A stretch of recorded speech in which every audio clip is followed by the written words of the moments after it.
Hey guys, welcome back to the channel. This is going to be another Canadian Soldier Reacts video, and today we're going to be looking at 29 Commando Regiment Royal Artillery. Now, off the bat, I have to tell you I am not a gunner. That's our slang word for artillery. I am, however, mortar qualified, qualified on the 81 millimeter mortars.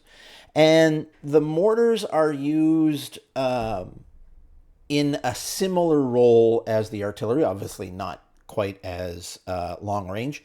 Our mortars, if I remember correctly, had somewhere around a 5-ish kilometer range, where, and I'm pulling this from way back in the memory, the Canadian mortars, we used howitzers. And I believe they had something around 17 kilometers. Now, I did work, being a trained mortarman, I did work with the forward observation or the fire controllers from the RCA and the RCHA. And I believe it was the RCA had a commando of their own. For those of you who don't know, commando is just another word that generally means airborne jumpers. So let's get into it and see what they have to say. Right off the bat, this looks like infantry. I'm not quite sure why they'd be showing a gunner like this, but okay. Very dramatic. 29 Commando exists to deliver joint fires and targeting.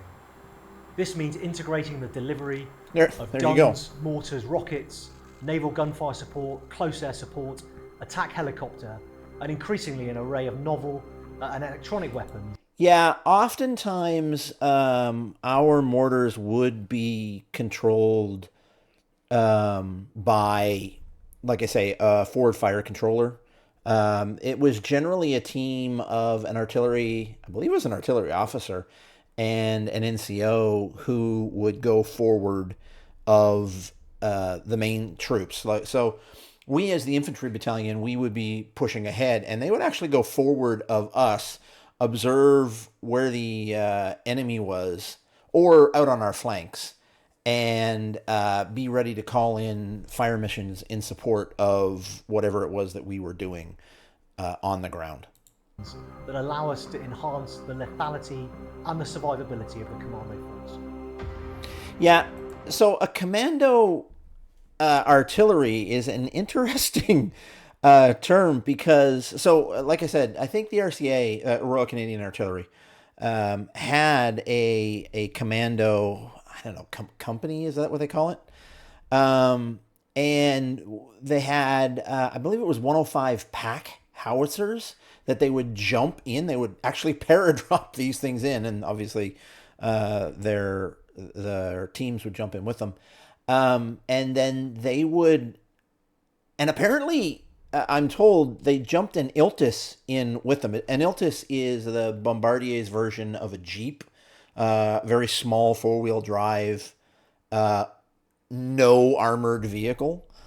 And they would haul these things around, you know, like fire and move, because counter battery fire, right? They'd I guess, fire, you know, once or twice, and then get the heck out of Dodge, pulling these pack howitzers on these Iltises, little tiny Iltises.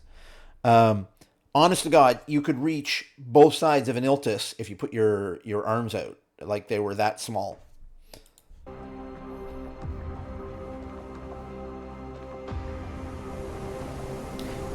Okay. Again, this looks like an infantry patrol. I'm going to guess that's their forward observer team.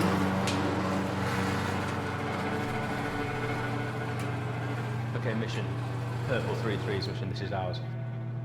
148 Battery are to find prestige weapon systems in the western region of Strathclyde, to understand their capabilities, disposition and intentions, to provide raiding options for 2-4 Mu, including terminal guidance, and to set the conditions for a high Mars strike. Find suitable very HLS dramatic in stuff. the vicinity of November X-ray, 7346 to support a raid, allowing USMC partners to establish teams on the ground. It's a blank fire, blank cartridges.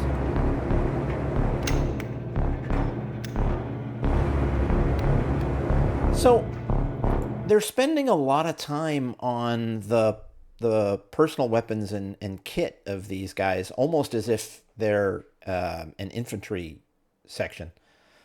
Kind of weird. I would expect the artillery to be concentrating more on artillery.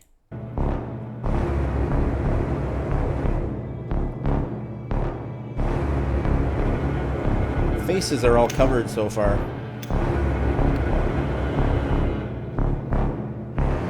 So I'm a Royal Marines Commando Sergeant at 29 Commando.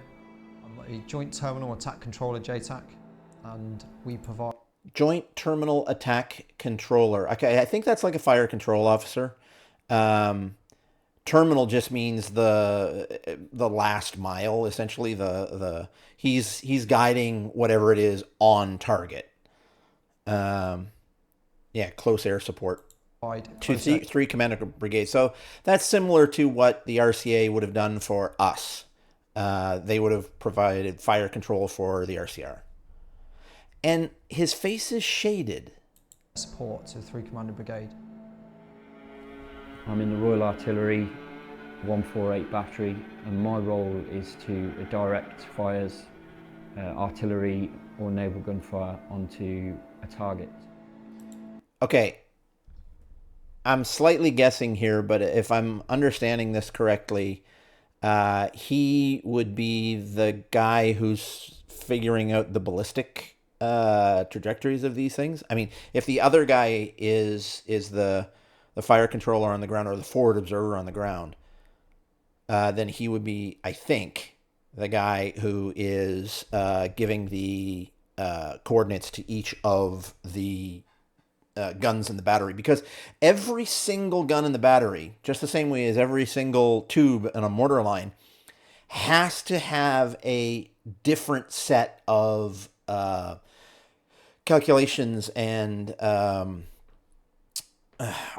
can't go into all of it because it's a little bit complicated. It's like a 6-week course to figure this out, but there's a different set of calculations for every single mortar in the line, every single gun in the line, because they're literally spread out in a line, and if you gave them all the same set of instructions, they wouldn't be pointing in exactly the right direction because of the way. Well, back when I was in 87 to 98, we were using a stick over in the distance that was a known position, and we would get an angle to that, and then we'd have a guy literally with a board in the truck doing all of these calculations to try to get us onto target.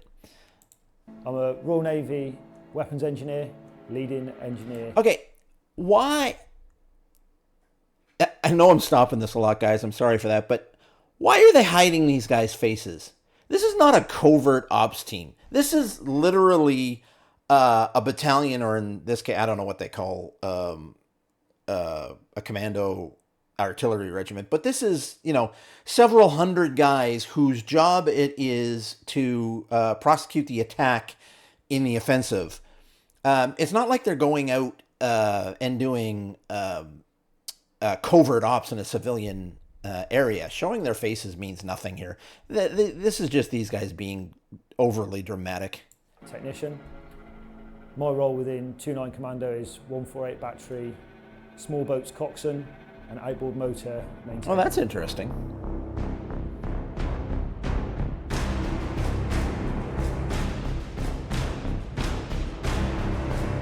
So they have their own insertion vehicles, I guess.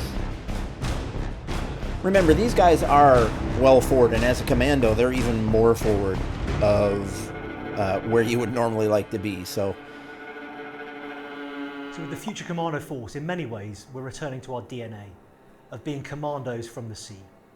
So raiding, Marine assaulting, commandos, yeah, or okay, demonstrating, to put small teams behind enemy lines to cause havoc, to create... But honestly, a commando can insert any way possible. He can jump in, He can obviously, yeah, use the sea. He can walk in. That's what our guys did all the time. Or drive. Yeah.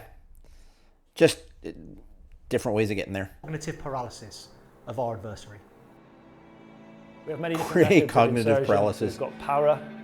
He means onto land fuck 'em or up. into sea, helo casting, fast roping. Yeah, our guys would have done the same thing. Well, with the exception of the submarine, because Canada doesn't have submarines. But we would do helicopter insertions, fast roping, rappelling, and then, like I said, you know, ground insertions, vehicle or by foot. Marine RV, our organic small boats teams, Jackal, OSRV, or ultimately by foot. OSRV snowmobile. Yeah, we did that too. So, yeah, very similar, but they have the naval presence where Canada just doesn't.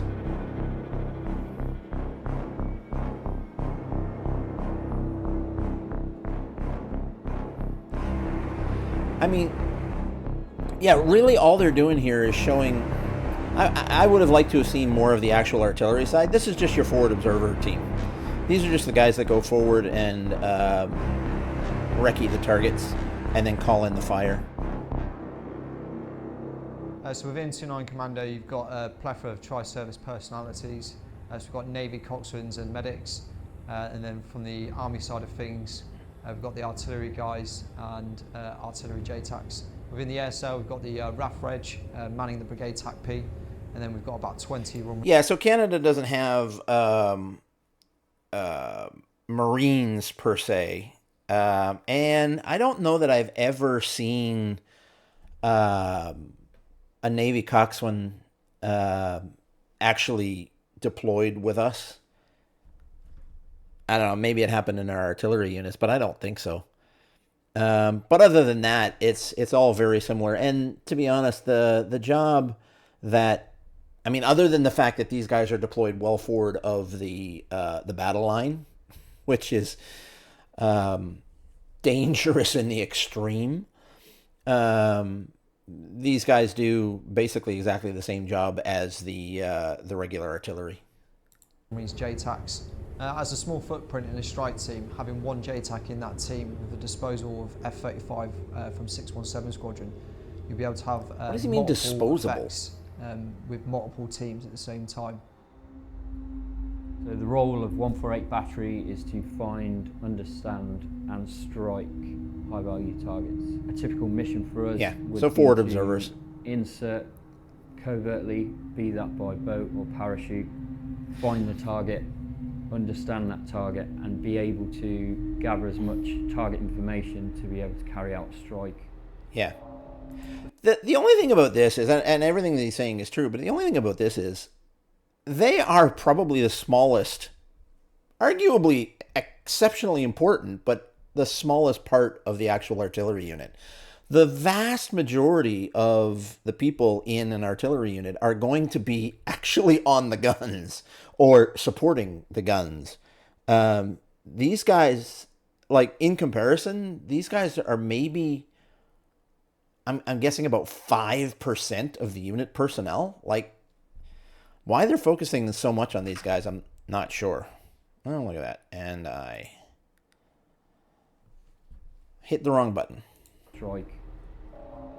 The fleet battle problem allows us to operate alongside our US Marine Corps Force Recon partners to penetrate covertly an A2AD bubble. Yeah, this happens a lot. Cross-Q strikes from a USMC HIMARS to temporarily blind the enemy defensive system and thus allow the mass of others No, that's to get cool. into the fight. Canada doesn't have that either. But Commando have a forward very observers close relationship with the US Marine. Forward observers would work in conjunction with the recce platoon for us. Almost, I want to say almost exclusively, but maybe not exclusive, but quite a lot. Like they were hand in glove. In particular, the Marine artillery regiments, who provide support with M777s and the HIMARS, which is a mobile artillery rocket system. which has enabled our observers to deploy and gather enough target information to be able to call in a strike. Yeah, he's calling them observers now. And then move on to further taskings and lead in a team from the US Marine Corps to carry out a direct action. Okay, so a direct action, as he's calling it, would be a platoon, a section, whatever, of actual infantry, whether it be Army infantry or whether it be Marine infantry. Direct action is almost always taken by one of the infantries. Now more than ever, our commandos need to be highly skilled. They need to have the ability to seamlessly integrate sophisticated technology.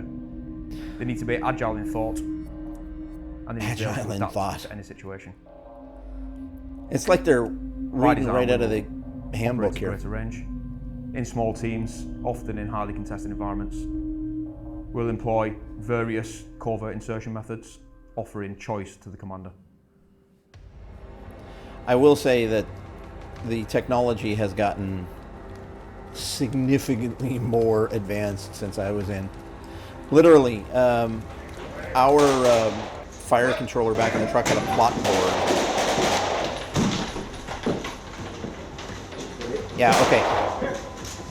Artillery is not going to be doing this. This is not the artillery's job. Our people are our greatest asset, and it's the commando mindset that instills the commando confidence to enable us to get after this today and tomorrow.